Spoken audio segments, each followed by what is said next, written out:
Hi brother, మీ పేరు? నా పేరు మంజునాథ్. బ్రదర్ ఐపీఎల్ చూస్తున్నారా? చూస్తున్నా. సో మీ ఫేవరెట్ టీమ్ ఏది బ్రదర్? నా favourite team Mumbai Indians. Mumbai Indians. మళ్ళీ ఈసారి ఎట్లా ఆడుతుంది బ్రదర్? ఈసారి కప్పు ముంబైదే పక్కా. మళ్ళీ ఫస్ట్ స్టార్టింగ్ లో చూసుకుంటేనేమో కంటిన్యూగా ఓడిపోయారు, మిడిల్ లో వచ్చేసరికి ఒకటేసారి టాప్ పొజిషన్ లోకి వచ్చేసారు. ఎప్పుడు మామూలుగా లాక్డౌన్ టైంలో కూడా అంతే కదా. ఇది మీరు యాక్చువల్లీ ఒక సినిమా చూసినారా, ఆది మూవీలో ఎంఎస్ నారాయణ గారు చెప్తాడు చూడు, ఇది మీ ప్లెట్ ఫస్ట్ పగ్గంటే తర్వాత తుస్సుగా ఉంటుందని. ఆ టైపు ముంబైది కూడా ఆ టైపే. ఫస్ట్ ఎలా అన్నా కూడా వాళ్ళు ఫస్ట్ అనలైజ్ చేసుకుంటారు.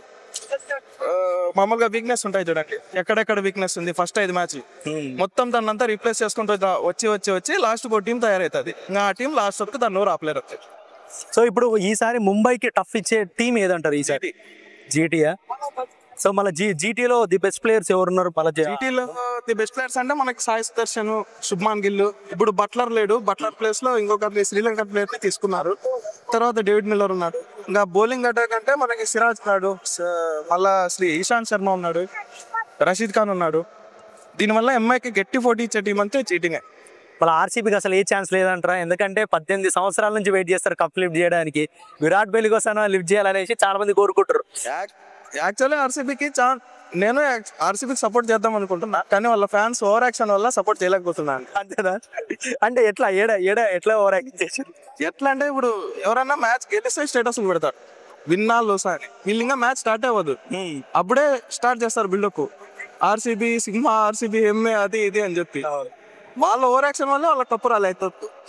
వాళ్ళు ఎప్పుడైతే ఓవర్ యాక్షన్ తగ్గించుకొని క్లీన్ గా సపోర్ట్ చేస్తారో అప్పుడు ఖచ్చితంగా కప్పు వస్తుంది ఆర్సీబీ. అంతేనా? అంతవరకు లాలీపప్పే. సరే, ఈసారి టాప్ 4 టీమ్స్ ఏది ఉండొచ్చు అనుకుంటున్నారు? టాప్ 4 అంటే ఆర్సీబీ, జీటీ, ముంబై, ఇంకా పంజాబ్. కప్పు ఎవరి చేతిలో ఉండబోతుంది? కప్పు పక్కా ముంబై. హిట్మ్యానేనా మళ్ళా? ఖచ్చితంగా. వాళ్ళు ఇప్పుడు విరాట్ కోహ్లీ యాజ్ ఇండియాగా మాట్లాడితే, విరాట్ కోహ్లీ టెస్ట్ క్రికెట్ నుంచి రిటైర్మెంట్ తీసుకున్నారు. సో దాని గురించి మీరు ఏమంటారు? ఎందుకంటే రోహిత్ శర్మ కూడా కొన్ని రోజుల ముందే రిటైర్మెంట్ ఇవ్వడం జరిగింది. ఇప్పుడు విరాట్ కోహ్లీ యాక్చువల్లీ అంటే ఒక మంచి గట్టి ప్లేయర్స్ వెళ్ళిపోయారు.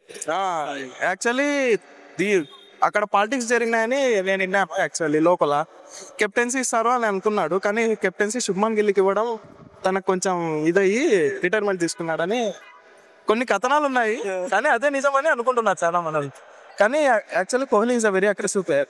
మామూలుగా మాట్లాడుకుంటే టెస్ట్ క్రికెట్ లో కోహ్లీ చేసినంత కెప్టెన్సీ రోహిత్ శర్మ కూడా చేయలేడు. ఓకే, నార్మల్ గా మీరు ప్రీవియస్ టెస్ట్ మ్యాచెస్ చూసుకుంటే అపోనెంట్స్ ఎట్లయితే మనం ఇప్పుడు ఫర్ ఎగ్జాంపుల్ వాళ్ళు స్పీడ్ గా బాల్ వేసి బౌన్సర్లు వేసి మొన్నసారి ఇద్దరికి తగిలిచ్చింది మన బ్యాట్స్మెన్స్ కి. సేమ్ అదే స్టైల్లో సిరాజ్ కి బాల్ ఇచ్చి వేపించాడు విరాట్ కోహ్లీ. అతని way of aggression, batting king. అంతే, ఇంకా బ్యాటింగ్ పరంగా కింగ్. టెస్టుల్లో విరాట్ కోహ్లీని బీట్ చేసే బ్యాట్స్మెన్ లేడు. సో మళ్ళా ఎప్పుడు చూసుకున్నా చెన్నై టాప్ పొజిషన్ లో ఉంటది. ఈసారి మొత్తం ఫస్ట్ ఎలిమినేట్ అయిపోయింది వాళ్ళే. సో ఎందుకు అంటే చెన్నై ఎలిమినేట్ అయిపోవడానికి రీజన్ ఏమంటారు? రీజన్ ఏమంటే మెయిన్ ప్లేయర్స్ అందరినీ తీసేయడం. ఇప్పుడు ఇంతకు ముందు చెన్నైలో ఓపెనింగ్ అంటే మామూలుగా డివాన్ కాన్వే, తర్వాత తన పేరేమో ఇంకొకరు లెఫ్ట్ హ్యాండ్ ఓపెనర్ ఉన్నారు, రచిన్ రవీంద్ర, అజింక్య రహానే. ఆర్డర్ ఎలా ఉంటుంది అంటే బలంగా ఉండేది. బ్యాటింగ్ తో పోల్చుకుంటే బౌలింగ్ ఇంకా బలంగా ఉండేది. తుషార్ దేశ్ పాండే, మహేష్ తీక్షణ, ఇలాంటి వాళ్ళు. తర్వాత దీపక్ చహార్, ఇలా మంచి మంచి బౌలింగ్ లైనప్ ఉండేది. వీళ్ళు ఏం చేసినారంటే అందరినీ వదిలేసి, స్టార్ ప్లేయర్స్ అందరినీ వదిలేసి కొత్త వాళ్ళకి ఛాన్స్ ఇచ్చారు ఈసారి. అంతా పిల్లోళ్ళే, 18-19 ఇయర్స్ వాళ్ళు. దానివల్ల ఎక్స్పీరియన్స్ క్యాండిడేట్స్ లేకపోవడం వల్ల ధోని అంటారా, ఇంకా తను 19th ఓవర్ వస్తాడు, 18th ఓవర్ వస్తాడు, తన మీద ఎక్స్ట్రా ప్రెషర్ ఉంటుంది. కాబట్టి తన మీద హోప్స్ పెట్టుకోవడానికి అంత ఛాన్స్ లేదు. రుతురాజ్ గాయక్వాడ్ కూడా నెక్స్ట్ కొన్ని మ్యాచ్లు ఆడింటే గెలిచింది చెన్నై. తనకి హ్యాండ్ పెయిన్ అని నిజంగా హ్యాండ్ పెయిన్ లేకపోతే వీళ్ళే ధోని కోసం పక్కన పెట్టారనే తెలియదు. తర్వాత ఒక మ్యాచ్ లో అయితే జడేజా రన్అట్ అయినప్పుడు మామూలు ధోని ఫ్యాన్స్ అరిచినారు చూడండి. అట్లా సొంత టీమ్మేట్ రన్అట్ అయితే అరుస్తారు చెప్పండి. వాళ్ళ టీం వల్లే వాళ్ళకి సపోర్ట్ చేయనప్పుడు ఇంకా వాళ్ళ యాడ్ నుంచి అంటే వాళ్ళు ఏంటంటే మొత్తం ఓన్లీ ధోని కోసమే వస్తున్నారు. యాక్చువల్లీ తను రిటైర్ తీసుకొని కోచ్ గా వెళ్తే సిఎస్కేకి బెటర్ అన్న option. Okay brother, thank you.